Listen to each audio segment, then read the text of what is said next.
Buffalo Arms, Outfitters to the Old West, presents Classic Hunts in the American Outback, Survival in the Style of the Old West, starring the Buffalo Hunter, Lee Hawes. Ride along with Lee Hawes, fourth-generation cowboy and keeper of a way of life that gives us a peek into how things were done in the West more than 150 years ago. Also brought to you by Austin and Halleck, Shoots and Black Powder, Doug Turnbull Restoration, Dixie Gun Works, Lone Star Rifle Company, and Hawes Ranch Outfitters.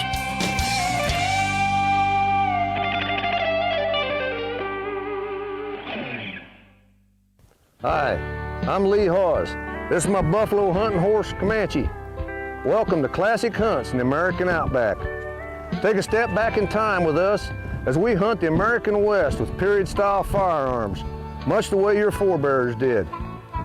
We're going to be here in Meade, Kansas. We're going to be hunting a Spanish Mouflon Cross Ram. We're going to be using an 86 Winchester. We're also going to be, there's quite an abundance of prairie dogs in this area, so we're going to be also doing a prairie dog hunt with a little rolling block. It's just pretty cute. I'm going to take Comanche over and let him graze a little bit. He's got a full day ahead of him tomorrow. We're going to be doing all these hunts a horseback. I'll meet you back here later at the campfire.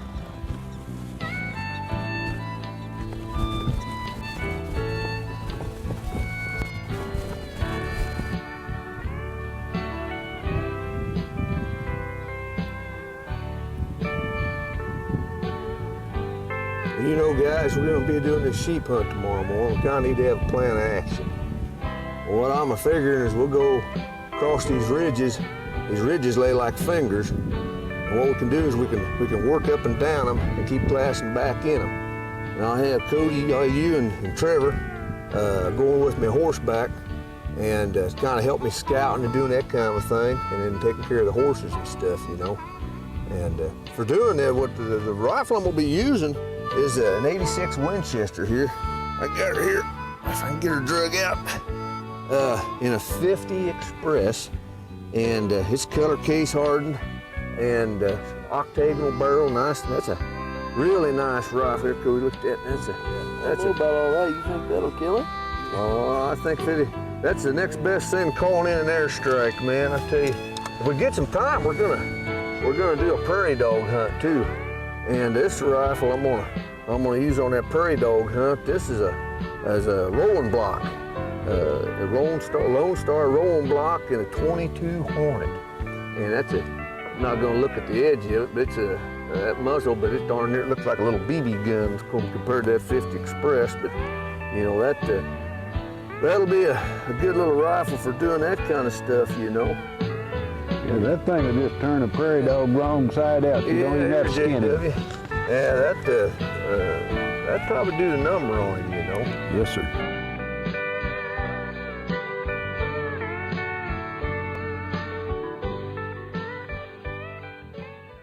Live the experience with North America's premier authentic outfitter to the Old West, Buffalo Arms. Whether you're suiting up to reenact an historical battle or challenging yourself with a hunt reminiscent of our forefathers, Buffalo Arms has the clothing, the gear, the firearms and shooting supplies to make it real.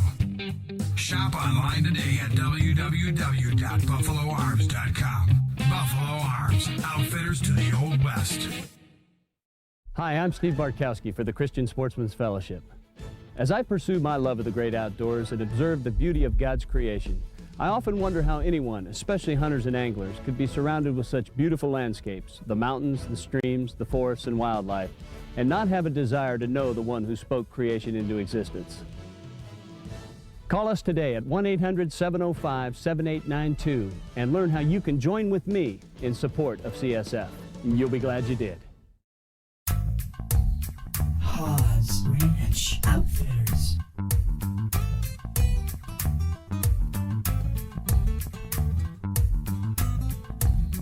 Hawes Ranch Outfitters.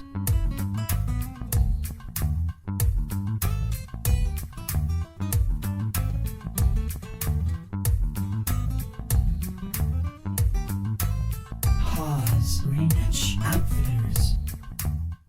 When you're hunting or competing, make every shot count with Schutzen. Schutzen Black Powder. Our top-of-the-line, muzzle-loading cowboy action black powder. Unmatched in today's market. Our Swiss Black Powder is produced in small batch sizes, ensuring consistency with every load, every time. Preferred by national and international competitors around the world. The powder of choice at the world's muzzle-loading competition. If you demand consistency in your black powder, demand Schutzen. Only the best in world-class black powder. We're in Meade, Kansas here at the Crooked Creek Hunting Ranch. We're going to be hunting a Spanish Mouflon ram. J.W. Vanderpool's got a lot of exotics here, and this is a hunt we're wanting to emphasize. I've got Trevor, my right-hand man, and Cody, my son, along with us, and they're going to guide the horses and help me out on this hunt. Now what we're going to do, guys, is we're going to go across this ridge, and the ridges run like fingers. And we're just going to keep working over the top of them and glassing back in to find these rams so we can swing around and approach them from the right direction with the wind. All right? Now it looks like we may be getting some rain pretty quick, so we need to get headed on out before it gets in here. We'll maybe be running out of time.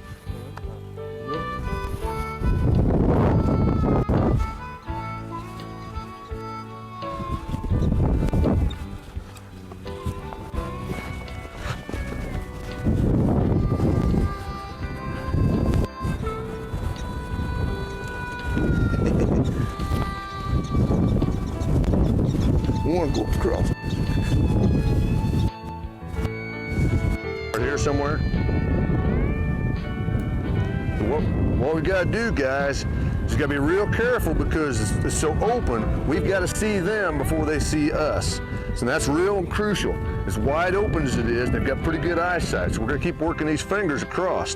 We got to see them first. Let's move on up ahead into it.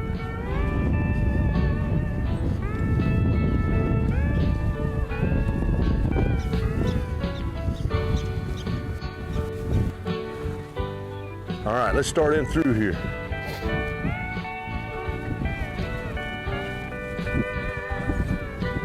You want to hang back there, Cody, them horses, and let me move on up into here.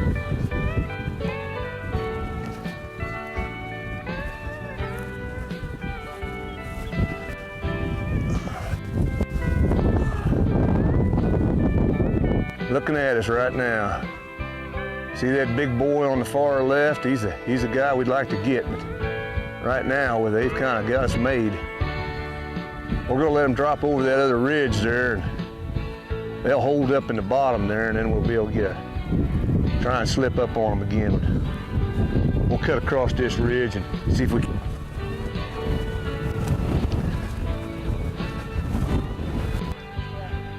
I'm trying to put a stalk on these sheep and walk right up on this rattler. They don't tend to go too far. If you put a 44 slug in their head, they don't go too far. I don't know where the sheep are going yet, but we'll find out as soon as my heart slows down just a little bit. I about stepped on him, and it took me 3 tries to get my heart started back on here. Gonna have to be careful we get down and make a stalk. We already bumped one rattler. We're liable to get into another if we're not real careful. So we're gonna have to really watch ourselves and be alert when we're moving around through here. Gotta get snake bit, you're a long ways from town. We'll probably just have to leave you here and bury you or something. Keep a hold of them ponies. We're gonna slip out this ridge over here and keep them close, so if we mess up, we don't want to be afoot all the time. So come back up to us and get us back a horseback again so we can set up and go again if we mess it up. That's what we'll do.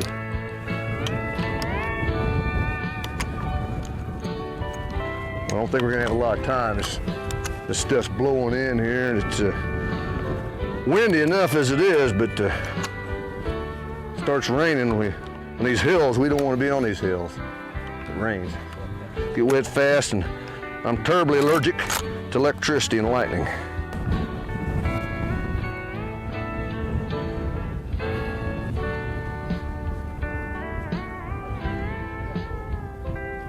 I need to get under 200. I need to get under 200 there. If I go outside over there, we can get over there pretty fast on foot, a lot faster than trying to get back on a horse and get back off a horse. No further than that is. We've got to get them out of sight so we can make our move on them. The bad part of it is when they started down that hill, you notice how they kind of sped up. They may keep going until they get out in the open again, the only problem. Looks like they've stopped out on a flat on the other side of this ridge. We're gonna come around this ridge, try to keep from skylighting ourselves. It's gonna be a long shot for this kind of old firearm sights and cartridge, but we're gonna give it a try. Come on.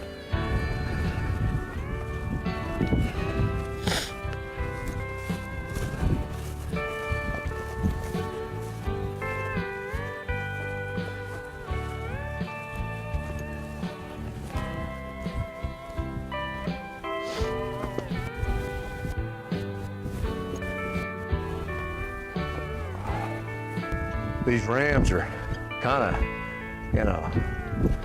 in a ball out there. The big guy I want is on the far left, kind of facing us.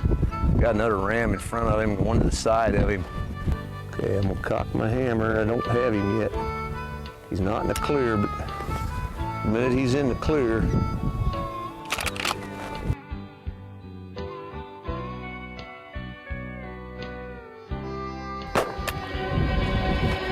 he's hit. He's hit good. He's going down. He's going on the other side of the ridge.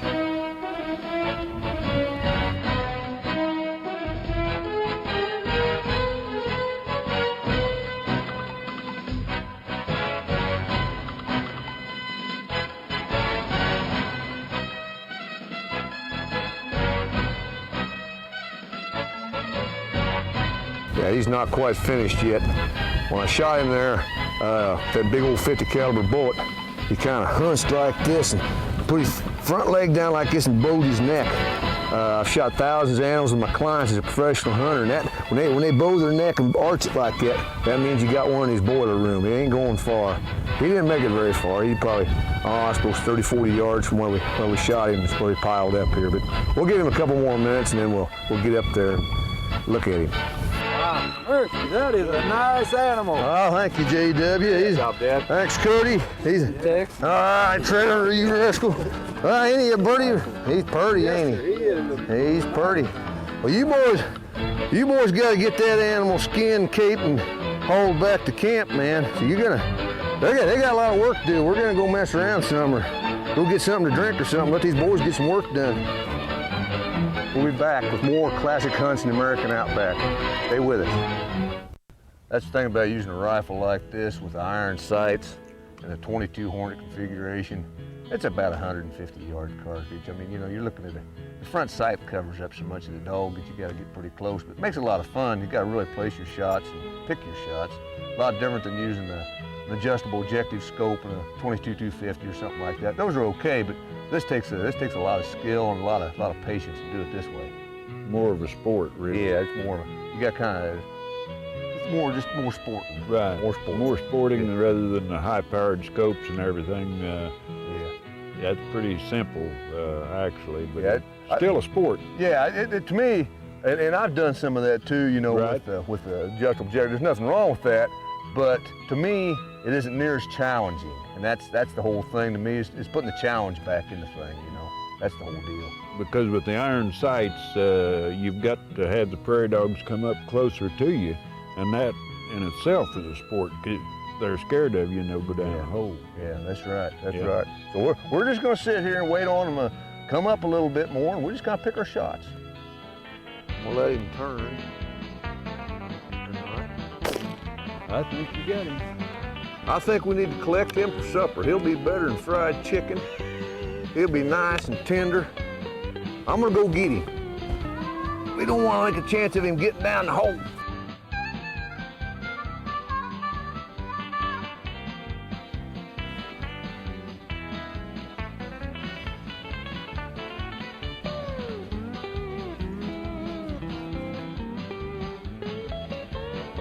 All right. That's a nice big one, JW. I know it. He'll be good eating. Oh.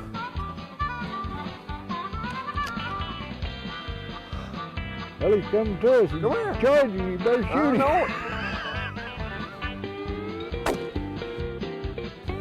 Wad cutter kind of done a number to him, didn't it? I think you shot him right through the heart. That's where I was aiming. Oh, all right.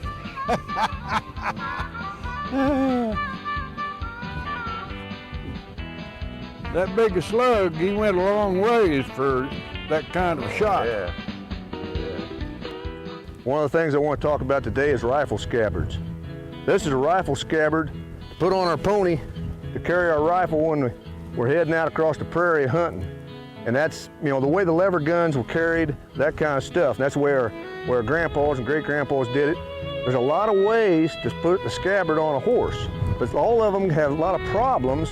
If you've got a scabbard angled out like this, like some of them, a lot of times if you're going up a hill, it can bounce and jostle and get out. We don't want that. If it's on the other side, facing forward, when you step off the horse, you're on the wrong side. Not good. So what we like to do is we want to mount this scabbard on this side, but instead of lacing it through like everybody else does, my grandpa and them boys, they showed me how to do it. You put a bull snap on here. This end has a loop. So what we do, we put a twist in this leather. Oh, son. Put it around the saddle horn, bring up this bull snap, and it hooks right into a saddle ring, or in this case, a hobble ring. That way, she's secure. When we go to put the rifle in, we're right here, the horse isn't excited. I step off, I see some game, I step off the horse, the rifle's right here, I pull it up, it's ready to go. Good thing to be able to carry it, it's safe, it's protected. The other little thing is, never, ever, ever leave a rifle in the scabbard unattended on the horse. Horses are like teenagers. We don't trust them with anything valuable. As we talked about previously, there's a lot of history in this area in Meade County, Kansas. One of the most major things that Meade County is famous for is the Dalton brothers. This is the Dalton gang hideout here in Meade, Kansas. It's got a lot of history. This house is where their sister lived. The boys, they would make withdrawals from banks with guns, bank robbers. Well, when things got too hot for them someplace, they'd come here. Now the interesting part about this place is they would stay here, but they would make their escape out through the barn, which is off to my left, and there's a tunnel, an underground tunnel comes from this house into the barn. That's how they could get away. And we're gonna go on inside here and talk to the curator of this museum, and we're gonna go down through that tunnel just like the bank robbers did. Follow along with us. We're gonna go on in here now. Welcome, Lee and JW. I'm Norman Dye, the curator of this Dalton Gang hideout. And if you would care to look the place over, I'll kind of take you on a quick tour of it. If you want to, you can start with the bedroom in Eva's house over here. Sure. Eva was the Dalton boy's sister, and she married John Whipple, who was a local merchant here in town in 1887. He built this little house for her. They dug a tunnel from the barn up to the house, and they could ride the horses in down the draw and come up here, and the local people uptown wouldn't see them come in. And they could spend some time here, and if someone would come to the front door, they could go down and hide in the tunnel, and if they wanted to, they could get on out on the horses and head on down the trail, not be seen. This is the sitting room, or living room, whatever you might want to call it. It had a sewing machine here. Eva was a seamstress too, so she no doubt did quite a lot of sewing. And I'm sure when her brothers were here, John and them probably played several rounds of cards on this table. This area here would have been sort of a dining room and maybe a breezeway type deal. Originally there was a door that went outside there, and so they could have come in there also, Eva and John. And the kitchen was in here. Let's go in the kitchen. I'm always interested in the kitchen. That's where we've got to get something to eat in here. A small kitchen. It may do. So these are butter churns. This is butter churn. What'd you call this one? Well, I guess they'd be butter churns or butter dashers or the dasher. I think that's the same thing. Same thing, just a smaller version. Yeah. You've got to skim the cream off, just let your milk set for a couple of days and skim that cream off, and then put it in this churn. Lift that handle and pump it up and down for about 30 minutes or an hour, and it turns into butter eventually, and then you'll have buttermilk. The real liquid will separate from the butter, and you've got butter. Lone Star Rifle Company, manufacturer of fine rolling block rifles. From authentically patterned American Western firearms to custom designed rifles, Lone Star Sporting and Target Rifles gives you the benefit of over 25 years of award-winning shooting and manufacturing excellence. Lone Star Rifle Company also offers customized gunsmithing to improve the performance and beauty of your existing rolling block rifle. Lone Star Rifle Company, doing one thing and doing it best. Hawes Ranch Outfitters.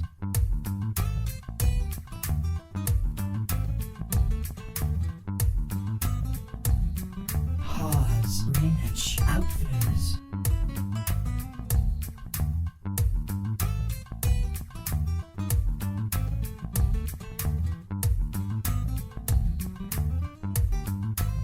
Hawes Ranch Outfitters. In 1999, we started a publication dedicated to preserving our Western heritage and those who made the West wild. Shoot Magazine is the only magazine dedicated to all aspects of Western action shooting, covering guns, leather, events, clothing, and more.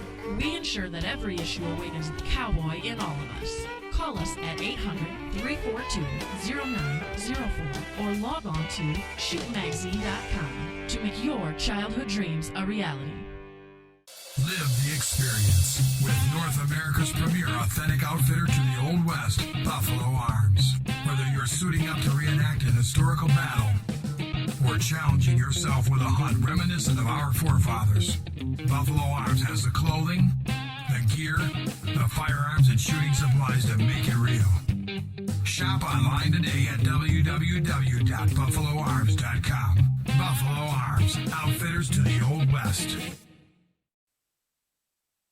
A rather small house. There's not a whole lot of space upstairs here, but there is a downstairs to it that we'll go through it when we head toward the tunnel. So if you want to go on down. Let's go look at it.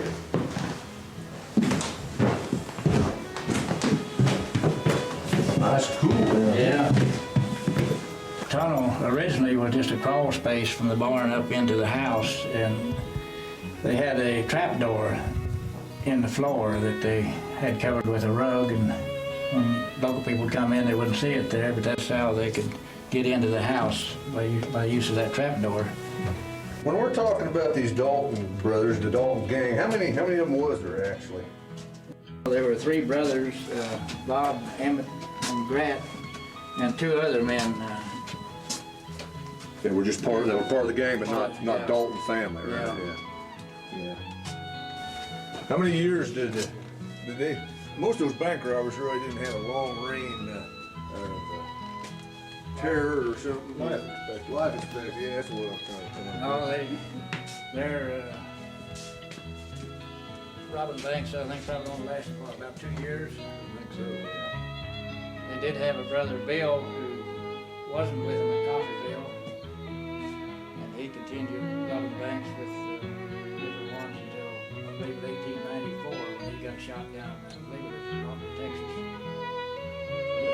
So the bank robbing was just kind of their thing, I guess. Family tree. Family trade, yeah, that's it. And upstairs here we have displays upstairs in what would have been a hayloft at that time. And so we can go on up one of these. You bet. Let's go take a look at it. As long as I don't have to pitch no hay. Well, there's no hay up here.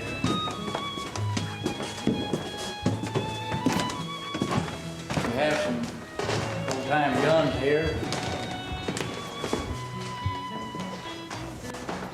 Some double barrels, and there's an 1873 Winchester. And there's a model 94 up there.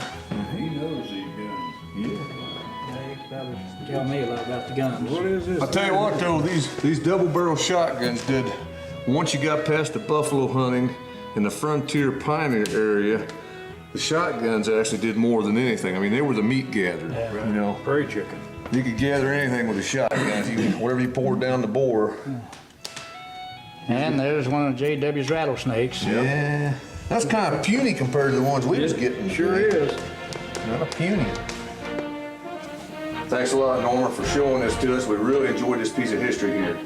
Well, we thank you for coming by and bring your friends and neighbors and everyone back, and we sure appreciate you coming back. And if we have time, we'll just show you the whole county. There's lots of rich history in Meade County.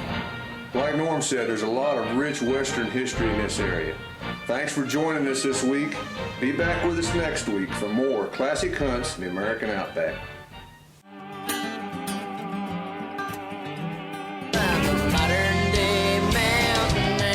Buffalo Arms, Outfitters to the Old West, would like to thank you for tuning in to Classic Hunts in the American Outback, Survival in the Style of the Old West, starring the buffalo hunter, Lee Hawes.